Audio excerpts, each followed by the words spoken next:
가끔 이런 이야기를 하는 성도님들이 계세요. 목사님, 머리로는 이해가 되고 다 알겠는데 이게 가슴으로 내려오질 않습니다. 이런 이야기를 들으면 제가 속으로 어떤 생각이 들까요? 어쩌라고? 이렇게 이야기를 하면 안 되겠죠. 우리 인간은 지식을 따라 움직이는 존재가 아닙니다. 우리가 다 알고 있어요. 그렇게 하면 안 된다는 걸 알면서도 그렇게 살아갈 수밖에 없는, 마음이 그렇게 가기도 하고 행동을 그렇게 하기도 하고 인생이 그렇게 흘러가기도 합니다. 우리는 사실 지식을 따라 사는 존재가 아니라 내가 욕망하는 것, 내가 원하는 것, 내가 사랑하는 것을 따라갑니다. 그 이유가 무엇인가? 원래 하나님이 우리를 그렇게 지으셨어요. 창세기 2장 7절 말씀에 보면 여호와 하나님께서 땅의 흙으로 사람을 지으시고 그 코에 생명의 호흡을 불어넣으셨습니다. 그러니까 하나님의 생기, 하나님의 숨, 하나님의 호흡을 우리에게 불어넣어 주신 것입니다. 우리 흙으로 만드셨는데 하나님이 하나님의 숨을 불어넣으셨어요. 이것에 대해서 욥기 32장 8절 말씀에 보면 사람 속에 있는 영, 곧 전능하신 분의 영이 그들에게 총명을 주셨다. 그렇게 번역하고 있는데 이 총명이란 단어가 하나님의 숨이라는 거예요. 영적인 지각과 분별력이 우리 안에 들어온 것입니다. 그다음에 잠언 20장 27절에 보면 사람의 영혼은 여호와의 등불이니 그의 가장 깊은 곳까지 모두 살핀다 이렇게 말씀하고 있는데 활동하는 양심을 말합니다. 사람의 영혼, 보이지 않지만 우리 안에 양심이라고 하는 것이 있고 이 양심이 활동하고 움직이죠. 그래서 활동하는 양심, 하나님의 숨이 들어오면서 우리가 이런 존재가 되었다는 것입니다. 동물에게는 없는 양심과 도덕적인 능력과 그리고 하나님을 예배할 수 있는 은혜를 주신 것입니다. 그래서 하나님은 우리를 흙으로 빚으셨을 뿐만 아니라 우리에게 영혼을 주셔서 전인격적인 존재로 모든 욕구와 욕망을 가진 존재로 만드신 것입니다. 그래서 그 욕망을 가지고 하나님을 사랑하도록, 하나님을 경외하도록, 하나님을 예배하도록 하나님이 우리를 만드신 것입니다. 그래서 예수님이 이런 말씀하셨잖아요. 마음을 다하고 힘을 다하고 뜻을 다해서 하나님을 사랑하라고 하는 것이 바로 여기에서 나온 것입니다. 그렇게 우리 인간을 만드시고 우리 인간이 활동할 수 있는 무대를 만드셨습니다. 2장 8절에 보면 에덴 동산 이야기가 나오는데 동방의 에덴이라고 하는 지역에 동산을 만드셨습니다. 그러니까 정원이라고 보시면 될 것 같습니다. 그래서 사람을 거기에 두셨습니다. 또 보시기에 아름답고 먹기에 좋은 나무가 나게 하시며 그리고 여기서부터 강이 네 방향으로 사방으로 흐르게 하셨습니다. 강물이 흘러가는 곳에는 생명이 자라죠. 나일강의 기적이든 한강의 기적이든 인류 문명사의 발전과 풍요로움은 바로 이 창조의 은혜에서 비롯된 것입니다. 하나님은 이 에덴을 중심으로 하나님의 생명과 아름다움이 온 땅에 확장되고 흘러가도록 하셨습니다. 만약에 우리 인간이 말씀에 계속 순종했다면 이 하나님의 정원과도 같은 에덴 동산이 계속 번성해서 온 세상을 덮는 거룩한 동산이 되었을 것입니다. 온 세상 전체가 하나님이 다스리시는 하나님의 성전이 되었을 것입니다. 생육하고 번성하여 그렇게 땅에 충만하도록 우리 인간을 만드시고 그렇게 말씀하신 것입니다. 동산 중앙에는 생명나무와 선악과도 만드셨습니다. 이 생명나무는 생명을 영원히 보존하는 장치입니다. 선악과는 그 열매를 먹게 되면 선과 악에 대한 경험을 가져올 것이며 기존의 선한 것에서 악을 가져올 수도 있고 생명을 증진하거나 위험에 빠뜨릴 수도 있습니다. 그래서 하나님은 선악과 먹는 것을 금지하심으로 이 동산의 주인이 하나님이고 우리는 그 하나님의 말씀을 들어야 할 피조물임을 알려주셨습니다. 에덴 동산의 모든 풍요로움과 아름다움을 맛볼 수 있는 그 귀한 복이 우리 인간에게 주어진 것입니다. 뿐만 아니라 하나님은 이 에덴 동산에서 인간이 그냥 먹고 놀아라 이렇게 말씀하신 것이 아니라 땅을 경작하도록 하셨습니다. 이 경작이라고 하는 말에서 나중에 컬처라고 하는 문화라고 하는 단어가 나왔는데 그러니까 인류가 만들어낸 모든 문화와 문명은 바로 이 하나님께서 주신 이 노동의 복에서 나온 것입니다. 그러니까 노동은 타락 이후에 형벌로 주어진 것이 아닙니다. 타락 이전에 이미 하나님이 땅을 경작하도록, 땅을 갈고 농사를 짓도록, 그래서 하나님의 그 풍요로움을 맛보도록 하나님께서 우리에게 허락해 주신 사실 굉장히 신성한 것입니다. 그러니까 하나님으로부터 이 영적인 능력, 생기, 하나님의 숨을 부여받은 우리 인간은 풍요로운 땅을 경작할 수 있고 그 땅을 다스릴 수 있고 그래서 하나님을 섬기며 순종할 수 있었던 것입니다. 이 일을 잘 감당하기 위해서 돕는 배필을 만드셨죠. 그래서 서로 사랑하는 진실한 공동체를 이루는 짝을 만들어 주셨습니다. 함께 협력하고 그래서 부부가 함께 기쁨을 누리고 하나님의 명령을 지키고 창조의 풍성함을 누리도록 은혜를 베풀어 주신 것입니다. 이 창조 기사에 나온 에덴 동산의 풍요로움이 바로 하나님 나라라고 할 수 있습니다. 하지만 인류는 심각한 죄를 저지릅니다. 본문 1절부터 3절 말씀을 우리 같이 한번 읽어보도록 하겠습니다. 1절에서 3절입니다. 시작. 그런데 뱀은 여호와 하나님이 지으신 들짐승 중에 가장 간교하니라. 뱀이 여자에게 물어 이르되 하나님이 참으로 너희에게 동산 모든 나무의 열매를 먹지 말라 하시더냐.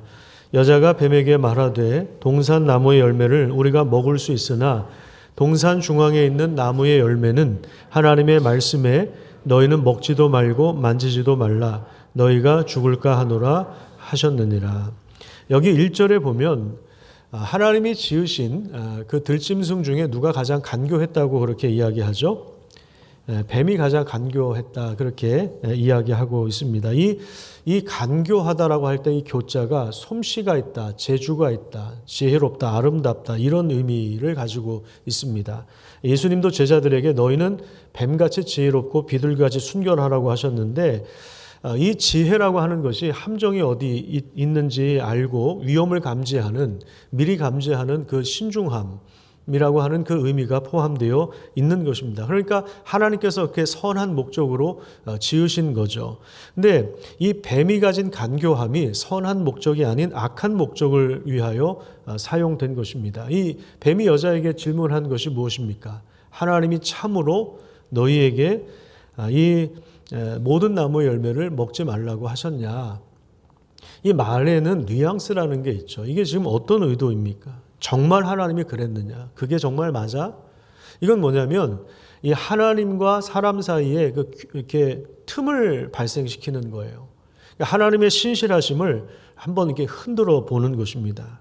자, 그랬더니 여자가 뱀한테 동산 나무의 열매를 먹을 수 있지만 동산 중앙에 있는 나무의 열매는 먹지도 말고 만지지도 말라. 이 표현은 사실 없었거든요. 먹지 말라고 하셨지 만지지도 말라 이런 표현은 없었거든요. 너희가 죽을까 하노라. 반드시 죽는다고 하셨는데 그런데 죽을까 하노라. 이렇게 합리화를 시키는 거죠. 그러니까 미혹하는 자가 사탄이 뱀을 뱀으로 변장해서 그러니까 유혹을 하는 거죠. 지금 사탄은 사실 우리 눈에 보이질 않습니다. 하지만 하나님 만드신 피조물 중에 하나를 취하여 변장한 채 우리를 미혹합니다. 우리 삶에도 그래요. 이게 좋아 보이는데 아름다워 보이는데 그게 미혹이 될 수도 있습니다. 잘 분별해야 됩니다. 여기서 이제 뱀이 여자와 대화를 나누는데 그 뱀의 질문을 종합하면 하나님의 말씀을 교묘하게 비틉니다. 그래서 선악과를 먹지 말라고 하시는 하나님의 의도를 흔들어요. 하나님의 의도를 흔들어요. 하나님의 신실하심을 무너뜨리기 위하여 그것을 먹는 날에는 너희 눈이 밝아진다. 하나님처럼 된다. 그렇게 거짓말을 합니다. 이 과정에서 여자는 자기 유리한 쪽으로 이게 죽는다고 하셨는데 죽을 수도 있다 이렇게 합리화하죠. 우리가 이 금지된 것에 대한 욕구가 있을 때 우리 스스로 합리화하는 그런 성향들이 우리에게도 있습니다. 이때 이제 아담이 말씀을 정확하게 알려주어야 합니다. 먹으면 죽는 거야 이렇게 알려줬어야 되는데 그게 제대로 안 됐습니다. 그러니까 이 금지된 욕망에 대하여 이게 집착하게 되죠. 우리도 마찬가지입니다. 돈이라든지 권력이라든지 어떤 성적인 문제에 대해서 하나님이 금한 영역이 있거든요. 그런데 이 욕구에 대해서 하나님의 말씀이 기준이 되지 않으면 우리가 그것을 계속 추구하다가 나중에 집착하게 됩니다. 결국 그것이 우리 인생을 망가뜨리는 거죠. 세상은 계속 광고를 하거든요. 돈이 있어야 행복하다. 권력을 가져야 된다.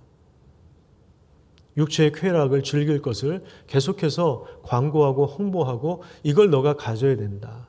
이걸 누려야 된다. 그래야 네 인생이 행복해진다. 끊임없이 그러니까 사탄이 변장해서 우리를 미혹하고 있는 거예요. 우리를 유혹하고 있는 것입니다. 하나님의 신실하심이 아니라 너 마음대로 해라. 이런 생각을 끊임없이 우리에게 가져다 줘서 우리가 거기에 이제 우리 시선을 돌리게 만들어 버리는 것입니다. 죄라고 하는 것은 하나님을 거부한 것입니다. 자기가 하나님 되겠다는 선언입니다. 하나님이 주인이 되셔야 할 자리에 자기가 주인이 돼서 자기 인생을 컨트롤하고 있는 거죠. 그래서 자기 중심성이 바로 죄의 본질입니다. 그래서 인간의 타락 그 저변에 있는 사상은 너 마음대로 해. 열심히 일한 당신 떠나라. 너가 너의 인생의 주인이다. 이런 광고가 요즘에도 계속 나옵니다. 너는 이걸 가질 자격이 있어. 이걸 가져야, 이걸 사야, 이걸 소비를 해야, 여기 여행을 다녀와야 너희가 행복할 거야. 그래, 너희 뭐 자랑할 만하지. 뭐 이런 식으로 계속 우리를 미혹하고 있는 것입니다. 이것이 이제 이 세상의 풍조이고 흐름이고 유행이고 관습이죠. 아이들도 그래요. 부모가 뭘 못하게 하면 왜라고 물어요. 물론 호기심이 있어서 묻는 아이들도 있는데요. 대부분 자기가 자기 삶의 주인이라고 착각을 하고 있는 거예요. 그러니까 애들도 그런 유전자를 안고 태어난 거예요. 그러니까 애들이 조금 머리가 커지면 거짓말을 합니다. 4살짜리 애가 5살짜리 애가 거짓말을 하는 걸 보면 그건 뭐 귀엽기라도 하죠. 조금 이제 더 크면은 교묘하게 거짓말을 하는데요. 자기 하고 싶은 대로 살긴 원하지만 부모가 반대하니까 거짓말을 할 수밖에 없는 거죠. 사실 부모가 자기 자식한테 거짓말 가르치는 부모가 어디 있습니까? 너 세상을 살아가려면 이 정도는 해야 돼. 그러면서 거짓말을 가르치고 누구를 미워하는 걸 가르치고 폭력을 가르치는 부모가 어디 있습니까? 너 이럴 때는 뭐 이런 식으로 하면서 죄를 훈련시키는 부모는 없지 않습니까? 그런데 우리 자녀들이 자연스럽게 그러한 죄가 나온다는 거죠. 그래서 선악과를 먹은 결과가 어떻게 됐나요? 사탄이 그거에 대해서 책임을 집니까? 하나님처럼 되기는커녕 죄에 대한 수치심이 일어납니다. 그래서 전에는 벌거벗은 것이 전혀 문제되지 않았어요. 그런데 이제는 나뭇잎으로 가려야 됩니다. 7절에 보면 무화과 나뭇잎을 엮어서 치마로 이제 가립니다. 우리도 뭘 자꾸 가리죠. 애들이 사춘기가 되면 자기 방문을 꽝 닫아놓고 살아갑니다. 핸드폰도 비밀번호를 다 걸어놓죠. 그러면 애도 어른이고 마찬가지예요. 여러분 혹시 핸드폰 비밀번호 거신 분, 뭐 손 들어보라 하면 좀 그렇고. 왜 비밀번호를 걸어요? 감출 게 있으니까. 물론 안전을 위해서도 그럴 수 있고. 저는 비밀번호를 안 걸어놓습니다. 귀찮아서 그런 겁니다. 감출 게 없어서가 아니라 귀찮아서 그런 거고. 아이들도 그렇고 어른들도 그렇고 체면을 차리고 포장을 참 많이 합니다. 뭔가 있는 척을 해야 되고 뭔가 아는 척을 해야 되고 뭔가 행복하게 사는 것처럼 보여야 되니까 먹는 사진도 올리고 여행 갔다 온 사진도 올리고 책을 읽은 지식마저 자랑하죠. 자신의 무지함을 감추기 위한 임시 방편이고 그게 바로 나뭇잎으로 가리는 거예요. 얼마나 빈약하면 그렇게라도 살아야 되는지. 우리가 그렇게 되었습니다. 지금. 그렇게 되었어요. 하나님과의 관계는 어떻게 되었습니까? 8절부터 10절을 같이 한번 읽어볼게요. 8절에서 10절. 자, 시작. 그들이 그날 바람이 불 때 동산에 거니시는 여호와 하나님의 소리를 듣고 아담과 그의 아내가 여호와 하나님의 낯을 피하여 동산 나무 사이에 숨은지라. 여호와 하나님이 아담을 부르시며 그에게 이르되 내가 어디 있느냐? 이르되 내가 동산에서 하나님의 소리를 듣고 내가 벗었으므로 두려워하여 숨었나이다. 아담과 하와가 하나님의 얼굴을 피하여 숨습니다. 하나님이 동산에 거니시는 그 소리를 들을 정도로 그들은 하나님과 사실 직접적인 교제를 나누었습니다. 그게 예배였습니다. 우리처럼 무슨 이렇게 예배 형식을 가지고 그리고 구약시대 제사처럼 제사 드리는 사람들처럼 그렇게 그런 식으로 하나님을 예배한 것이 아닙니다. 그냥 하나님 부르면 하나님 대답하시고 하나님 말씀하시면 제 여기 있습니다. 그게 예배였어요. 자연스러웠습니다. 그런데 이제는 하나님의 소리가 두려움이 되었습니다. 그래서 숨었습니다. 하지만 하나님은 아담을 부르십니다. 내가 어디 있느냐 이렇게 부르세요. 이것은 아담을 찾지 못해서가 아니라 그 존재의 근원을 흔들고 있는 그러한 질문입니다. 아담은 내가 벗었기 때문에 두려워서 숨었습니다. 그렇게 이야기합니다. 전에는 하나님의 교제가 달콤했습니다. 그런데 이제 하나님이 두려운 존재가 되었습니다. 범죄에 대한 두려움, 결과에 대한 두려움, 죄책감이 발생했습니다. 하나님과 뭔가 균열이 일어났습니다. 관계가 깨진 것 같습니다. 하나님은 누가 너의 벗었음을 알렸느냐? 먹지 말라고 한 그 선악과를 먹었느냐? 이렇게 질문을 하죠. 그러니까 아담이 뭐라고 이야기합니까? 제가 잘못했습니다. 하나님 이렇게 말씀하셨는데, 그러면서 죄의 고백을 하는 것이 아니라 뭐라고 이야기하죠? 하나님이 주신 저 여자가. 그러니까 지금 하나님에 대해서 가득 불만을 가지고 있는, 하나님을 원망하고 있는 것입니다. 그리고 그 여자에게 책임을 떠넘깁니다. 그 여인이 어떤 여인입니까? 홀로 있는 것이 좋지 않다라고 해서 모든 것이 다 좋았는데, 그죠? 보시기에 좋았더라. 보시기에 좋았더라. 심히 좋았더라. 그런데 좋지 않은 게 하나 있었거든요. 혼자 있는 거예요. 그래서 하나님이 하와를 만드셨죠. 하와를 만드셔서, 근데 아담이 그녀를 처음 보았을 때 내 뼈 중에 뼈요, 살 중에 살이다. 최상의 감탄사거든요. 그렇게 기뻐하고 서로 사랑하는 관계였는데, 근데 이제는 변명하고 책임을 떠넘기고 원망하고 불평합니다. 하나님과의 관계뿐만 아니라 부부 사이도 깨진 겁니다.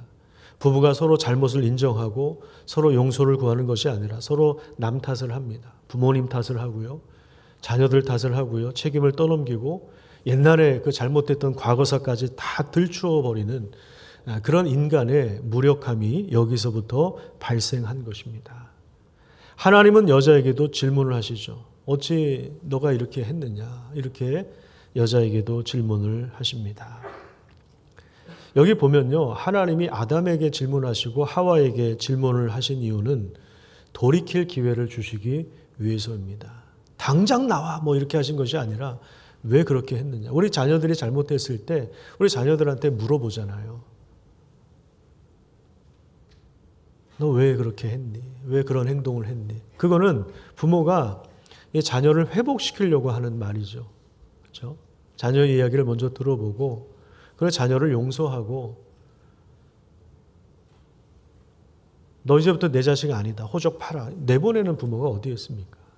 그 잘못을 알려주고 다시 그 관계를 회복시키려고 하는 거죠. 지금 하나님도 마찬가지예요. 돌이킬 기회를 주시는 거예요. 그런데 15절에 보면요.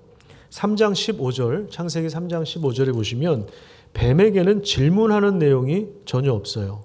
14절입니다. 14절에 보면 질문하는 내용이 전혀 나오지 않습니다. 바로 형벌을 내리십니다. 왜냐하면 사탄의 도구가 되었기 때문에 그렇습니다. 그래서 14절에 보면요. 어떤 저주를 받습니까? 평생 배로 기어다니고 흙을 먹고 사는 저주를 받습니다. 우리는 그 뱀이 기어다니는 것만 봐서 그런데 원래는 그렇지 않은 것으로 보입니다. 뭐 어떻게 다녔는지는 모르겠습니다. 여러분들의 상상에 맡기겠습니다. 뱀이 아마 뭐 날아다녔을 수도 있고 걸어 다녔을 수도 있습니다. 그러니까 하와랑 대화를 했겠죠. 기어 다녔으면 하와가 밑에서 엎드려서 같이 대화를 하진 않았을 거 아닙니까? 근데 형벌을 받아서 평생 배로 기어 다니고 흙을 먹고 사는 저주를 받습니다. 그 다음에 15절 보세요. 내가 너로 여자와 원수가 되게 하셨습니다. 타락 이전에는 뱀과 여자는 잠시 대화를 나누었고 좀 친했던 것 같아요. 죽이 맞았습니다. 그런데 그 만남은 잘못된 만남이었습니다. 이것은 이미 가수 김건모 씨도 노래를 불렀죠. 반응을 보이는 분들은 뭔가 좀 알고 있는 분들이면 그런 가수가 있습니다. 그런 노래가 있습니다. 한번 들어보십시오. 그 가사를 한번 나중에 찾아보세요. 하나님은 그 잘못된 만남, 부적절한 만남은 그 관계를 깨뜨리세요. 결국에. 기억하십시오. 잘못된 만남은 관계가 깨어지게 되어 있습니다. 그래서 적대감이 형성되도록 하십니다. 근데 이 적대감이 여자와 뱀 사이에서만 일어난 것이 아니라 후손으로 이어집니다. 지금까지 계속 이어집니다. 여기 뱀의 후손과 여자의 후손이 나오죠. 뱀의 후손은 여자의 후손의 발꿈치를 상하게 한다고 합니다. 근데 여자의 후손은 뱀의 머리를 상하게 한다고 합니다. 그래서 뱀의 후손은 누구를 말하는 것입니까? 뱀의 후손은 사탄의 편에 선 자들, 그래서 하나님의 백성들을 대적하는 모든 세력들을 말하는 것입니다. 그리고 여자의 후손은 장차 보내실 이 구원자를 예표하고 있는데 여자의 후손을 통해서 나실 예수 그리스도를 말하는 것입니다. 그 이후에 이제 여자는 어떤 형벌을 받았습니까? 사탄은 이런 형벌을 받고요. 여자는 어떤 형벌을 받죠? 16절을 보십시오. 거기 보시면 임신의 고통이 크게 더해졌습니다. 임신 자체는 고통이 아니지만 우리 여성이 임신하고 출산하는 전 과정에서 불안과 우울과 입덧과 해산의 수고를 겪으면서 산후 우울증도 감당합니다. 그래서 베드로가 남편들에게 이렇게 권면을 하는 내용이 나옵니다. 베드로전서 3장 7절에 보면 남편들아 이와 같이 아내는 더 연약한 그릇이니 지식을 따라 동거하고 또한 생명의 은혜를 함께 상속받을 자이니 귀하게 여겨라. 그렇게 말씀하고 있습니다. 연약한 그릇이다. 아마 이제 이 여성들이 감당해야 할 그런 고통에 대한 감수성을 표현한 것으로 보여집니다.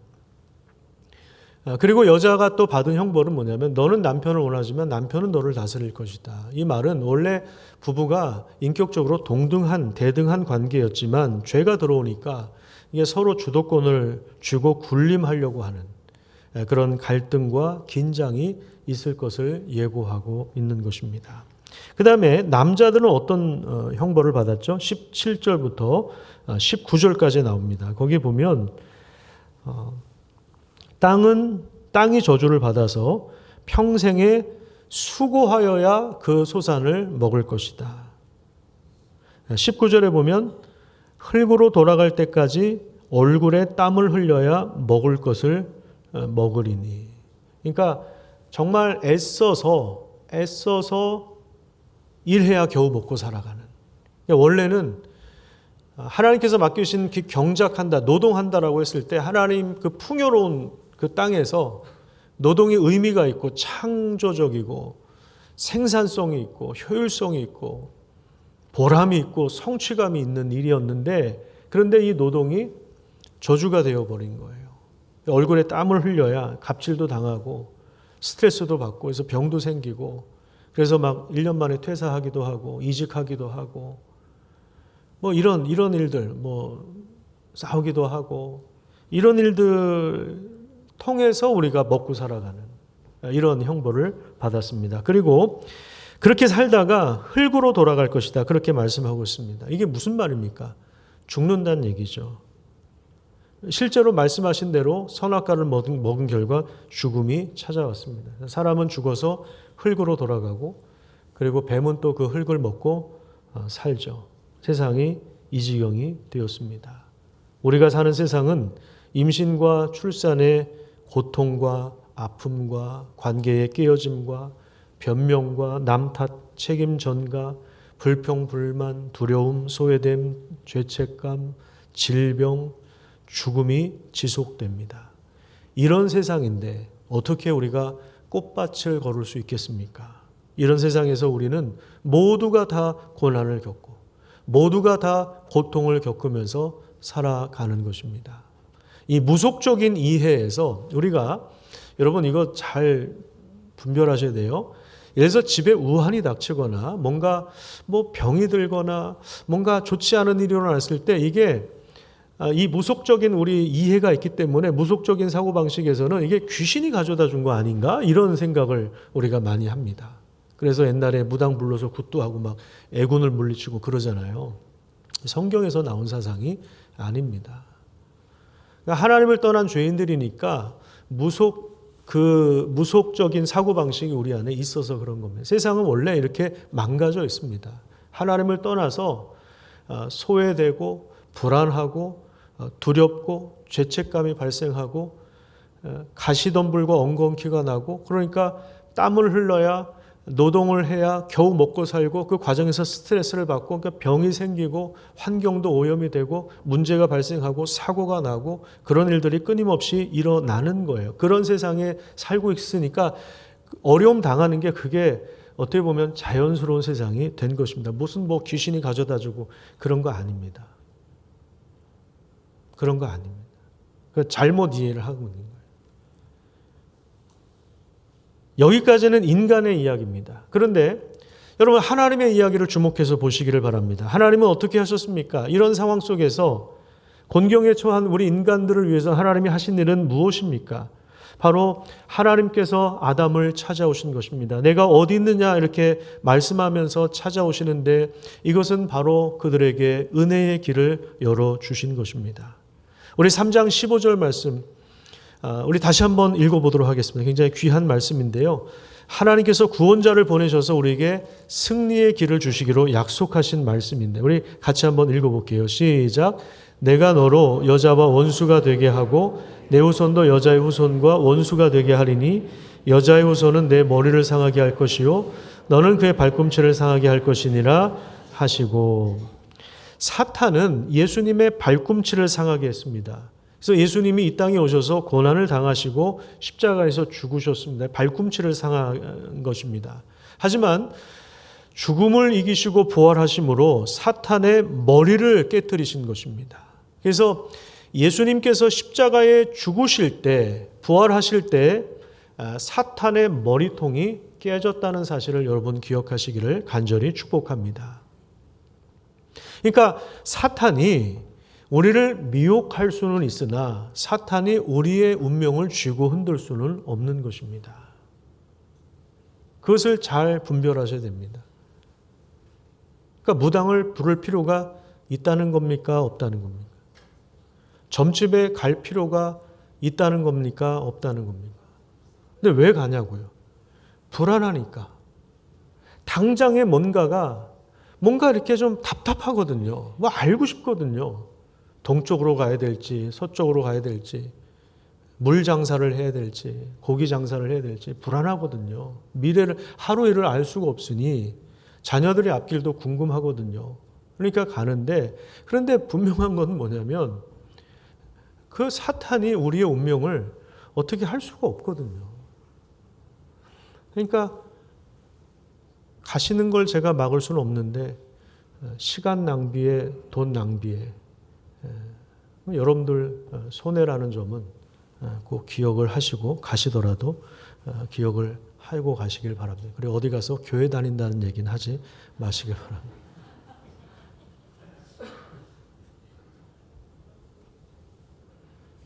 무당들이 공식적으로 하는 얘기가 자기 고객들의 40%는 기독교인들이다. 뭐 그렇게 이야기를 한다고 그러잖아요. 그러니까 그럼 우리 교인들 중에도 있다는 얘기입니다. 조사하면 다 나오겠죠.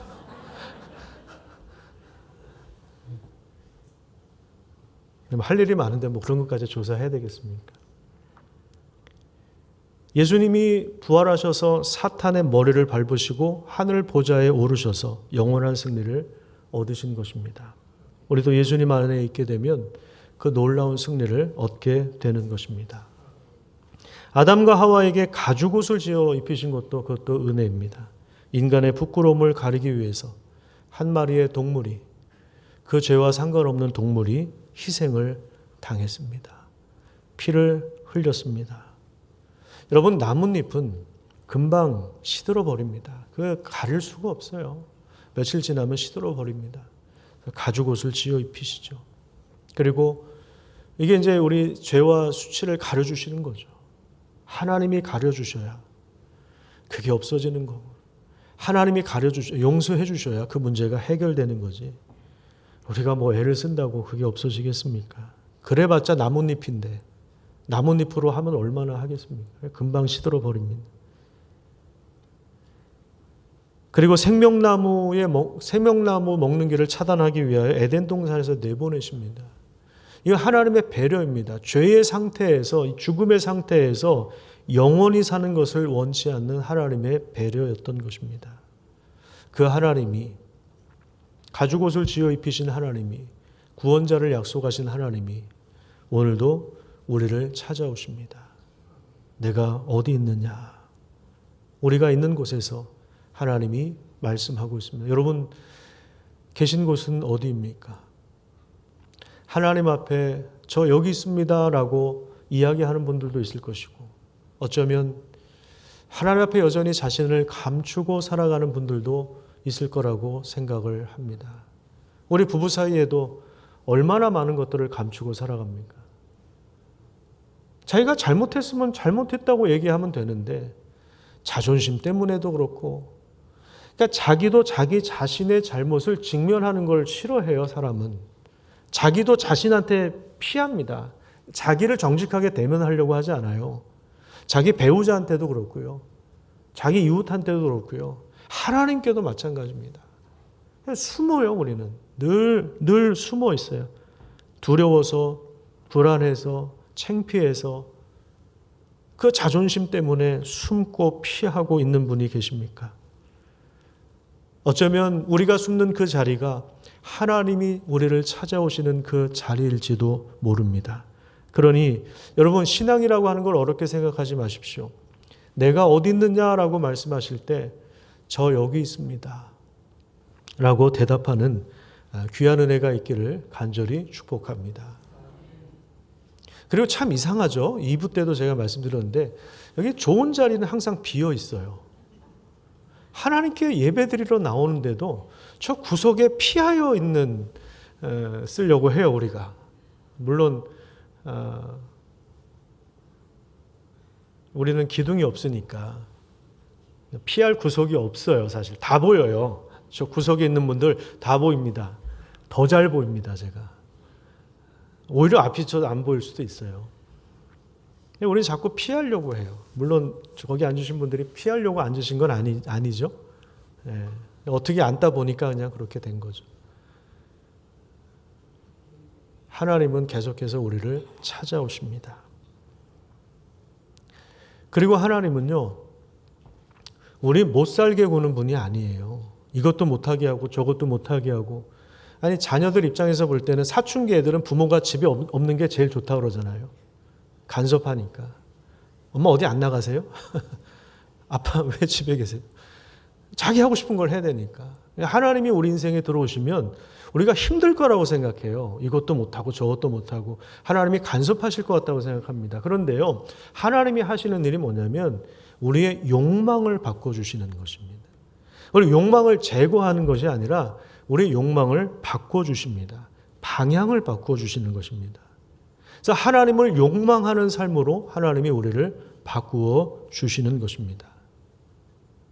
하나님을 만날 때 우리 마음이 새롭게 변화되는 것입니다. 그래서 로마서 12장 2절에 나오는 너희 마음을 새롭게 함으로 변화를 받는다라고 하는 말씀이 바로 이런 것이죠.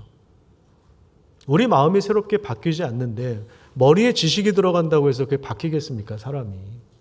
지금이 어떤 시대인데. 아니, 저 네이버에다가 아니면 챗 GPT에다 물어보면요, 다 정리해가지고 그동안에 몇천 년 동안 축적된 자료를 다 깔끔하게 정리해가지고 보여주는 시대인데 그 지식으로 사람이 바뀐다고요? 지식으로 사람이 바뀌지 않습니다. 우리가 알고 있는 대로 살아갑니까? 아니에요. 우리 마음이 가는 대로 살아가요. 우리 욕망을 따라 살아간다고요. 근데 하나님은 그 욕망을 제거하시는 것이 아니라 그 욕망을 방향을 바꿔주시는 거예요. 그래서 하나님을 향하도록. 그 하나님이 어떤 하나님이십니까? 에덴 동산을 지으시고 복된 것과 아름다운 것들을 심어 놓으시고 강물을 흐르게 하시고 생명이 자라게 하시고 하나님의 숨으로 우리에게 하나님의 숨결을 불어넣으셔서 동물에게 없는 그 양심을 주시고 도덕성을 주시고 하나님을 만날 수 있는 채널을 허락해 주시고 그게 영혼 아닙니까? 하나님을 예배하도록, 땅을 경작하도록, 문화를 만들어내도록, 세상을 잘 돌보고 다스리도록 우리에게 복을 허락해 주신 그 하나님께서 하나님을 욕망하도록, 하나님을 원하고 마음을 다하고 뜻을 다하여 힘을 다하여 하나님을 사랑하는 삶으로 우리를 변화시키는 것, 이것이 가장 영광스럽고 가장 복된 길이며 생명의 길이라는 사실을 여러분 기억하시기를 간절히 축복합니다. 하나님을 떠나서는 그냥 죄책감 속에 살다가 진짜 죄 가운데 살다가 죄의 종로로 타면서 살다가 죄에게 그냥 질질 끌려다니다가 그러다 진짜 죽는 거예요. 그렇게 우리가 다 살 수밖에 없고 그렇게 살았죠. 근데 이제 하나님을 따르고 욕망하고 이 끼어진 세상을 회복시키는 하나님의 일에 참여하도록 하나님이 우리를 불러주신 것이 얼마나 감사하고 영광스러운 일인지 모릅니다. 여러분, 하나님 저 여기 있습니다. 이렇게 대답하시면 좋겠습니다.